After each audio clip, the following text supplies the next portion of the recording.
Hi అండి, అందరికీ నమస్కారం అండి. ఫ్రెండ్స్, మన వీడియోలోనే టాపిక్ వచ్చేసి పెన్షనర్లకు సంబంధించి ఏదైతే ముఖ్యంగా కొత్త పెన్షన్లకు సంబంధించి రాష్ట్ర ప్రభుత్వం నుంచి మరొక ముఖ్యమైన అప్డేట్ అయితే రావడం జరిగిందండి. అయితే ఇందుకు సంబంధించిన వివరాలు అయితే వీడియోలో తెలుసుకుందామండి. వీడియో పూర్తి వరకు చూడండి ఫ్రెండ్స్, అప్పుడు మనకి పూర్తి సమాచారం అయితే తెలుస్తుంది. ఇక లేట్ చేయకుండా టాపిక్లోకి వెళ్ళిపోదాము. ఇక చేయూత పథకం కింద రాష్ట్రంలో ఆగస్టు 15 అంటే స్వతంత్ర దినోత్సవం నుంచి కొత్త పెన్షన్ల పంపిణీ ప్రక్రియను ప్రారంభించాలని ముఖ్యమంత్రి యనుమల రేవంత్ రెడ్డి అధికారులను ఆదేశించారు.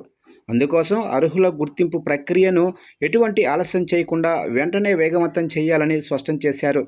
ఇక గురువారం సీఎం తన నివాసంలో పంచాయతీరాజ్ గ్రామీణాభివృద్ధి శాఖ మంత్రి సీతక్కతో కలిసి నిర్వహించిన ఉన్నత స్థాయి సమీక్షా సమావేశంలో పెన్షన్లు, గ్రామీణాభివృద్ధి, తాగునీటి సరఫరా, విద్యా రంగాలపై పలు కీలక ఆదేశాలు జారీ చేశారు. ఇక రాష్ట్రంలో అర్హత ఉన్న ప్రతి ఒక్కరికి పెన్షన్ అందించడమే లక్ష్యంగా ప్రభుత్వం పనిచేస్తుందని సీఎం తెలిపారు.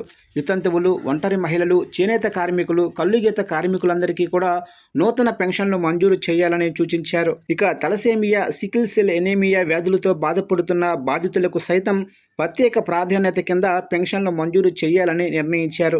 దివ్యాంగులు దురదృష్టవశాత్తు మరణిస్తే ఎటువంటి జాప్యం చేయకుండా వారి భార్యలకు తక్షణమే పెన్షన్ బదిలీ చేయాలని అధికారులను ఆదేశించారు.